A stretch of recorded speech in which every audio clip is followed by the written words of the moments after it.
Have you ever noticed how the world trains us to explode on command? One wrong look, one careless word, and suddenly we're puppets pulled by invisible strings. Society rewards speed, fast replies, quick comebacks, instant outrage. But here's the twist most people never see. Reacting fast doesn't make you strong. It makes you predictable. A man or woman who can stay still in the fire becomes untouchable. Imagine a boxer who wins not by swinging harder, but by standing so steady that the opponent punches the air and tires himself out. That's the hidden art of not reacting. It's the same in life. The calm negotiator often walks away with the best deal, not because he argued louder, but because he refused to flinch. In love, the calm partner prevents small sparks from burning the whole house down. In every arena, family, career, friendship, the one who stays composed holds the real power. This journey unfolds in 10th parts, each one a step that takes you deeper into the quiet strength of mastering your emotions. We'll move from the triggers that set you off to the invisible lines that protect your peace, and finally into the mindset that lets you walk away lighter, steadier, untouchable. Think of it as walking through 14 doors, every door opening to a calmer, stronger version of yourself. And here's something rare. Along this path, at a certain turning point, I'll share a gift most people have never received in a video like this. It's not a theory, not another cliche. It's small enough to fit in your pocket, yet sharp enough to cut through chaos in less than 10 seconds. You'll recognize it when we arrive, and once you do, it won't leave you. It will stay long after the screen goes dark. So here's my question for you. If calmness is the rarest currency in today's noisy world, are you ready to learn how to spend it and multiply it? Take a breath, settle in, and let's begin this journey together. 1. See the pattern. Know yourself. Here's a hard truth most people miss. Your strongest reactions are rarely born in the moment. They are echoes, yesterday disguised as today. You think anger just appears out of nowhere, but it doesn't. The look your colleague gave you this morning, it carried the same sting as when your older brother dismissed you years ago. The silence from your partner, it felt like the echo of a breakup you never heal from.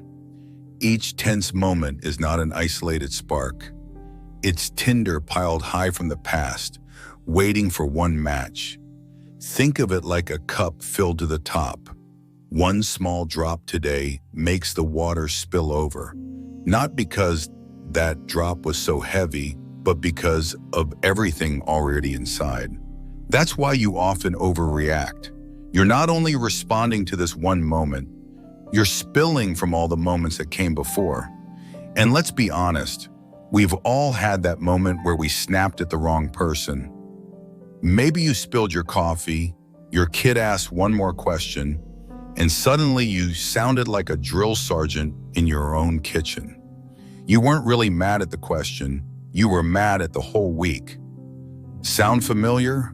I've lived it myself. Once at dinner with a friend, someone made a casual joke about failure. I laughed on the surface, but inside I burned. Not because of the joke itself, but because it pressed against an old betrayal that still lived in me. The dinner wasn't the problem. The buried memory was. This is where awareness enters. You cannot cut the string if you don't first see it. Self-awareness is like switching on a security camera in your own mind. The events are still there, but now you can watch them without being caught inside them. You notice how one comment keeps wounding you more than it should. You notice how silence from someone you love feels heavier than it needs to. These patterns are not weakness. They are signals, pointing to the places where healing is overdue. And the practice is simpler than people think. Take 2 minutes at the end of your day. Write down the one reaction that hit you hardest. Then ask, was I really upset by this or by the old story behind it? Writing it out is like putting the monster in the light. It looks smaller, more human, less terrifying. As one philosopher put it, the past may leave, but its shadows stay on our walls. Yet when you face them with clarity, they stop ruling you. The mirror doesn't make you ugly, it just shows you the dust you forgot to wipe away. Self-awareness is that mirror. It doesn't punish, it reveals. So let me ask you, in your last week, which reaction felt bigger than the moment deserved? And if you held up the mirror honestly, what old story would you see staring back? If you've seen yourself in these patterns, drop one moment in the comments. You'll be surprised how many people nod and say, "Me too." 2. The body as an emotional compass. Before your mind has time to explain what's happening, your body already knows. A faster heartbeat, a tight jaw, a shallow breath. These are signals, quiet alarms ringing long before the explosion. Most of us ignore them. We rush, we push, we distract. But the body never lies. It tells the truth before the mind is willing to admit it. Think of it like the dashboard in your car. When the engine overheats, the light blinks red. The lamp itself isn't the problem. It's a warning that something deeper needs attention. In the same way, when your chest tightens or your breath shortens, your body is telling you something needs care. If you ignore it, you end up breaking down on the side of the road. Most people think strength is suppressing those sensations, powering through, but real strength is the opposite. It's noticing them early, using them as a compass instead of an enemy. Ever noticed how your body reacts before your mind in everyday life? Like when Frodo first feels the presence of the ring wraiths in The Lord of the Rings. His heart races, his body tenses, even before the enemy appears. That's not imagination. That's your body's ancient wisdom speaking. Seneca once wrote, "We suffer more in imagination than in reality." He was right, but let me add this. The imagination runs wild when we ignore the body's truth. Listen early, and you cut off half the suffering before it even begins. Pause for a second. In your daily life, what's the first signal your body gives you when stress arrives? Is it the breath, the chew, the stomach? And what would change if you started listening to that signal before it became an outburst? 3. Creating the pause before reaction. Most people live like matches, one strike and they're in flames.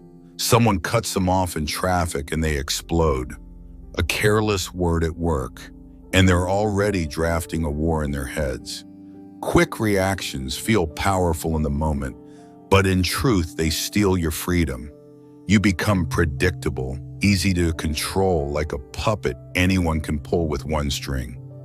But you know, the strongest person in the room is not the one who reacts fastest, but the one who pauses.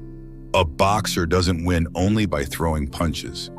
He wins by waiting for the opening, by refusing to waste energy on every feint. In life, your pause is that opening, that single second where freedom lives. Once stuck in heavy traffic, I found myself honking like mad, as if the sound of my horn would magically make cars disappear. Looking back, it's absurd. The traffic wasn't the problem. My own impatience was. If I had taken one breath instead of slamming my hand on the wheel, nothing outside would have changed, but inside I would have kept my peace. Marcus Aurelius said, "You have power over your mind, not outside events." That power is exercised in the pause. Without it, you're just reacting to whatever the world throws at you. With it, you become the author of your response. And let me hint at something. Later, I'll give you a 10-second tool to stop chaos cold, something you've never been handed before. Think about this. When was the last time you wished you had bitten your tongue, taken one breath, and chosen differently? If this pause idea makes sense to you, hit the like button. It tells me you value calm more than noise. 4. Mindful living and self-compassion. Usually it's only after 35 that people begin to care about mindfulness. Tight. The noise of work, family, and unfinished dreams gets too heavy to ignore. And that's when mindfulness shows its real power. But if you're younger and hearing this now, consider yourself lucky. You're being handed early what most of us had to stumble decades to discover. For you, mindfulness won't just be survival, it can be an advantage. Most of us live on autopilot. We rush through breakfast, scroll through news we won't remember, argue about things we don't even care about. And then we wonder why our hearts feel heavy. The truth is, life is not always loud. Most of it is made of quiet moments. If you can't be present in the quiet, you'll never feel at peace when storms arrive. Think of your day like a book you're reading too fast. You flip the pages, desperate to get to the end, but you miss the sentences that give it meaning.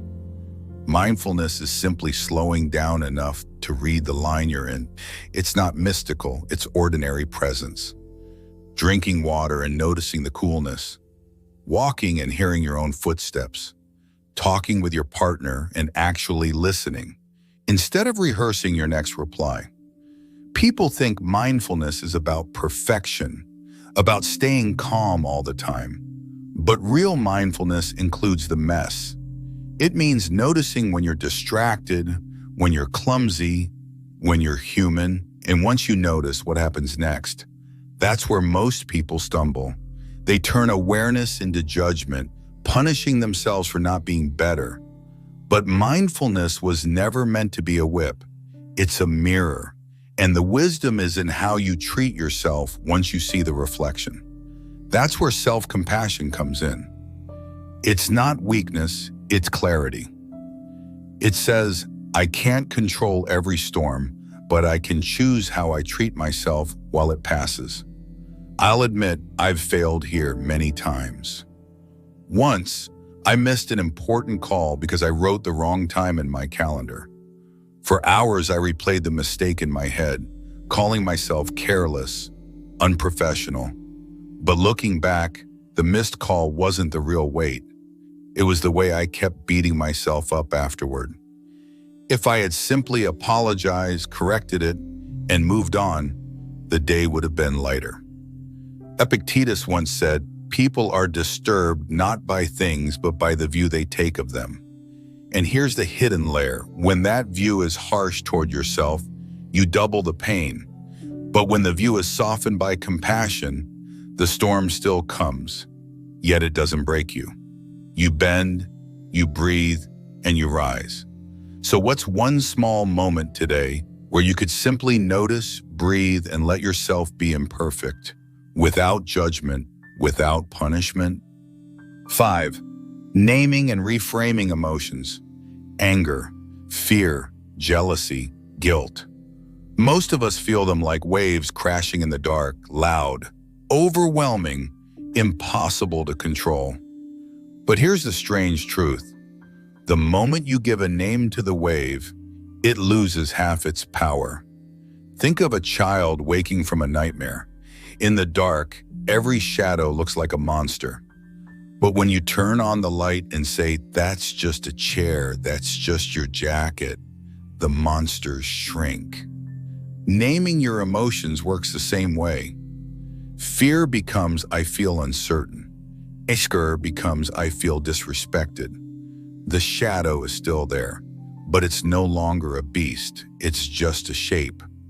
Once, after a tense argument with a colleague, I walked away boiling. In my head, I kept saying, he disrespected me, he made me furious. I was no different from a child, stamping my feet at the edge of the playground. Hours later, I finally sat down and wrote one line in my notebook. I feel threatened.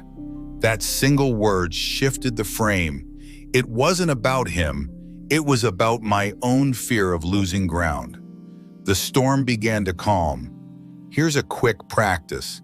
Next time you feel a surge inside you, pause and give it a simple label, not a story, not an essay, just a word: sad, tired, anxious, lonely. You'll notice the act in naming itself slows your heartbeat, as if your mind says, "I see you." You don't have to shout anymore. And here's where reframing comes in. After you name it, ask one question. Is there another way to see this? What looks like rejection may also be protection. What feels like loss might be clearing space for something better. This doesn't erase the pain, but it gives it a new container, one you can carry without breaking. Epictetus once said, "It's not what happens to you, but how you react to it that matters." And reframing is exactly that. The art of choosing a different reaction, a new angle, a lighter truth. Reflection. What emotion has been shouting the loudest in your life this week? And what happens if you dare to rename it as simpler words? And if this is connecting, subscribe now, because the next steps will take you even deeper into mastery, and you don't want to miss them. 6. Practicing empathy toward others. It's easy to see life only through your own wound. Someone speaks sharply to you, and you assume it's personal. A friend cancels plans, and you feel rejected. But empathy is the quiet skill of looking past your own reflection. It asks, what might they be carrying that I cannot see? Think of it like walking through a crowded airport. You see people rushing, frowning, distracted. Without empathy, you think they're rude, they don't care. With empathy, you realize one may be late for a flight to see a dying parent. Another may be terrified of losing their job. Another simply exhausted from a sleepless night. Same faces, same noise, but the stories change everything. I've stumbled here too. Napoleon Bonaparte was often seen as arrogant, always hungry for power. But what many forget is that behind the sharp commands was a man who slept only a few hours a night, carried the pressure of holding an empire together, and lived with constant fear of betrayal. History judged the surface, the ambition, the temper, but rarely paused to see the exhaustion and isolation underneath. It reminded me how quick we are to label others, without asking what invisible weight they might be carrying. Let me lighten this with something small. Ever notice how sometimes your partner or friend snaps at you just because they're hungry? That little thing, hunger, turns saints into critics. Once you see it, you can laugh, offer them food, and watch the storm disappear. Empathy works like that. It doesn't excuse, but it explains. Marcus Aurelius wrote, "Whenever you are about to find fault with someone, notice this. What fault of mine most nearly resembles the one I am about to criticize?" Empathy begins right there, by realizing that the same impatience, the same weakness, the same flaws live in us too. So pause for a second. Who in your life have you judged too quickly this week? And if you saw their hidden burden, how differently might you respond? Hold on, because in the very next part, I'll give you something powerful you can keep in your pocket when chaos strikes. 7. Taking full responsibility for reactions. Most people think responsibility stops the moment someone else is to blame. It feels comforting, but in reality, it ties your peace to their behavior. He started it. She made me angry.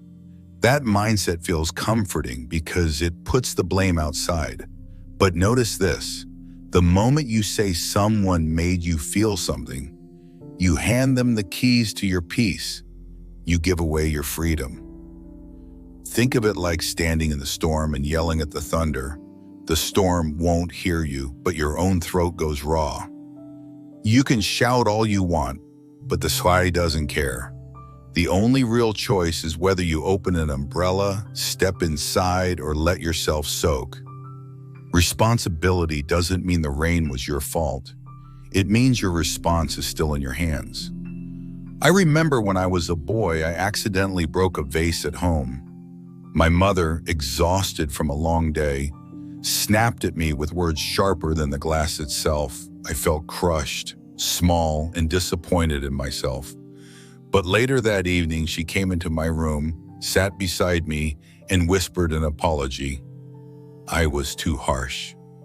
I let my anger speak louder than my love. That moment with my mother taught me something I never forgot. Even love can stumble, even strength can break.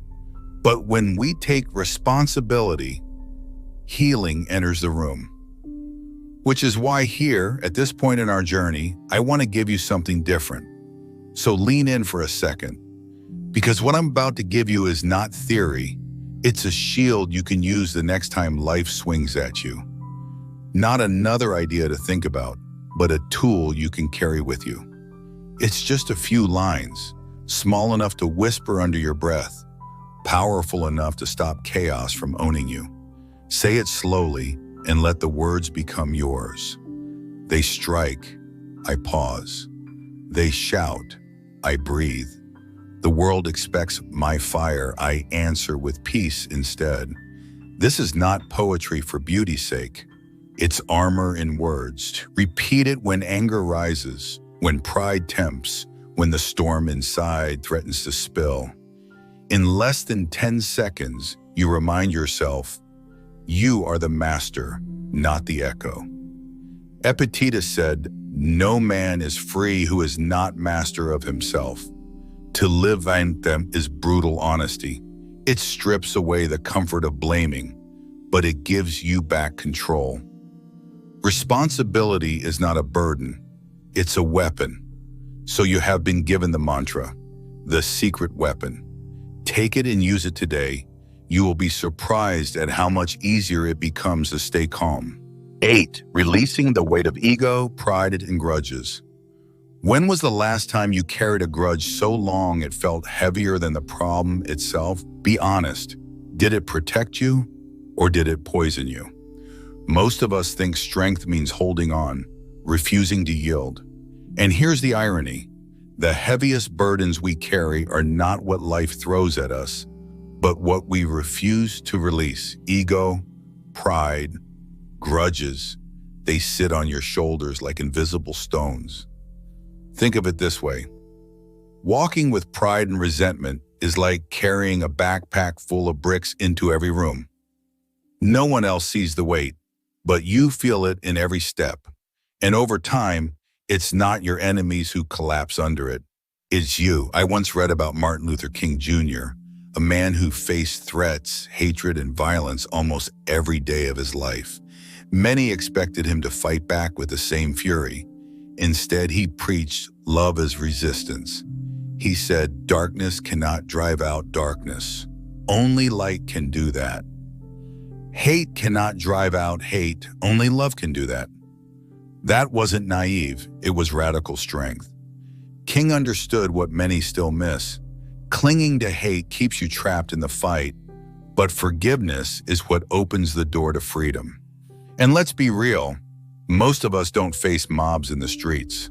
Our battles are smaller. A neighbor who never says hello, a coworker who takes credit, a sibling who still acts like you're 12. Yet don't they weigh on us all the same? In that moment, your pride whispered, don't apologize first. Or ego hissed, they need to see you win. I've been there too, and every time I gave in, the victory felt hollow, like drinking salt water when I was thirsty. Here's the truth. Letting go doesn't make you smaller. It makes you lighter. It doesn't mean pretending the hurt never happened. It means refusing to let the past keep renting space in your mind for free. Look closer. Which burden are you still carrying that isn't protecting you, but slowly draining you?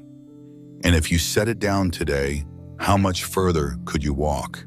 Keep watching, because before we close, I'll show you one moment where pride crushed a man in the arena and what it taught me about real victory. 9. Setting healthy boundaries without guilt.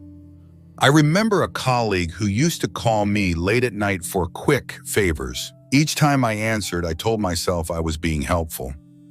But the truth was, I was burning out. The night I finally said, I can't take this call right now, I felt guilty for hours. Yet the next morning, I woke up lighter. The sky looked different, not because the world changed, but because I honored my own line. Most people think saying no makes them selfish. But here's the hidden truth. The more you avoid boundaries, the faster resentment grows. And resentment, once planted, will poison even your closest relationships. Think of it like a house with red doors. Everyone can walk in and out as they please. At first, it looks generous, even noble. But over time, you realize your peace, your time, even your sanity belong to everyone else. Boundaries are not walls. They are doors with locks. They let love in and keep chaos out. Marcus Aurelius once wrote, "The tranquility that comes when you stop caring what they say or do, only what you do." That's what boundaries are. Protecting the only space you can truly govern, yourself. People who benefit from your lack of boundaries will call you selfish the moment you set them. But the same people will also respect you more once they realize you mean it. Think about this. Where in your life are you saying yes when your heart is screaming no? And if you drew that line today, how much peace would you win back? 10. Choosing peace as the highest victory. We spend so much of life chasing the last word, the final punch, the proof that we were right. But here's the twist. The greatest power is not winning the argument. It's walking away with your peace intact. Think of a chess game. Some players fight to capture every piece, but the real masters know when to step back, protect their king, and end the game on their terms. In life, your king is your peace of mind. Protect that, and you've already won. I've seen men waste years nursing grudges, keeping score like it's a championship match. Yet when the dust settles, no one remembers the score. They only see the bitterness carved into their faces. Seneca once said, "He who angers you conquers you." That's the paradox. When you keep fighting every battle, you're not proving strength. You're proving how easily the world can control you. I remember watching a horse race where a young rider named Mikai, full of fire and talent, was competing. He pushed his horse with everything he had, but the referee made a call that robbed him of the win. I could see the fury in Mikai's eyes as he argued, his voice cracking against the walls of the arena. The more he fought, the more powerless he looked. Later, when the crowd had gone and the dust had settled, he sat down next to me and whispered, "I lost the race twice.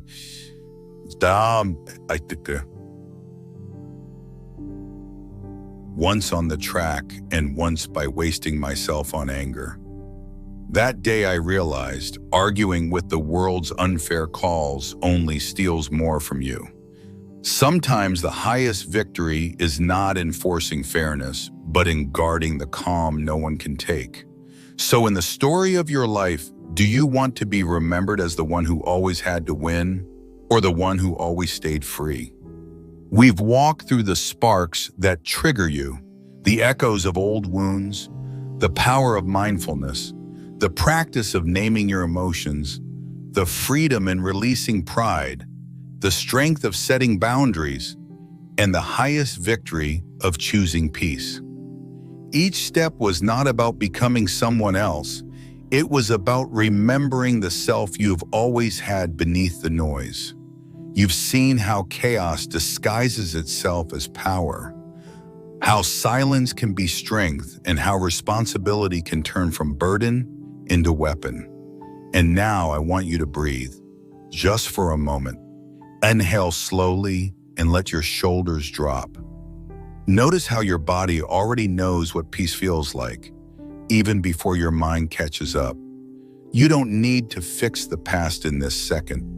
You don't need to win every battle tomorrow.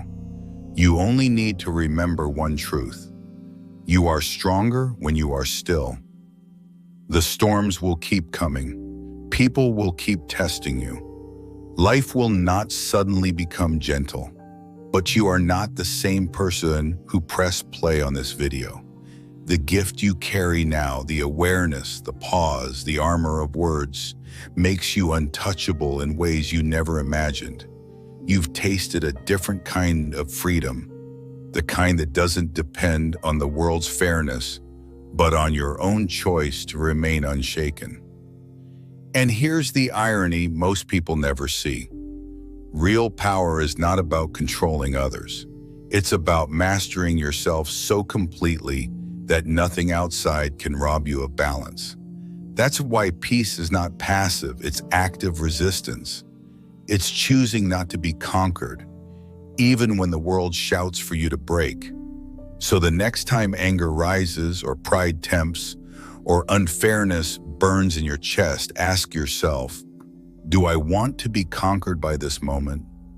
Or do I want to walk free? Remember, every choice you make writes a line in your story, and sometimes the quietest lines echo the loudest. Choose freedom, choose peace. That choice will echo longer than any argument, and shine brighter than any victory shouted in the heat of the fight. Peace is not the absence of storms, it's the strength to stand calm within them. And when you live that truth, you don't just survive the world, you transform it. If this journey gave you something real, send it to one friend who needs calm today. Sometimes sending one video can give another person the calm they've been searching for.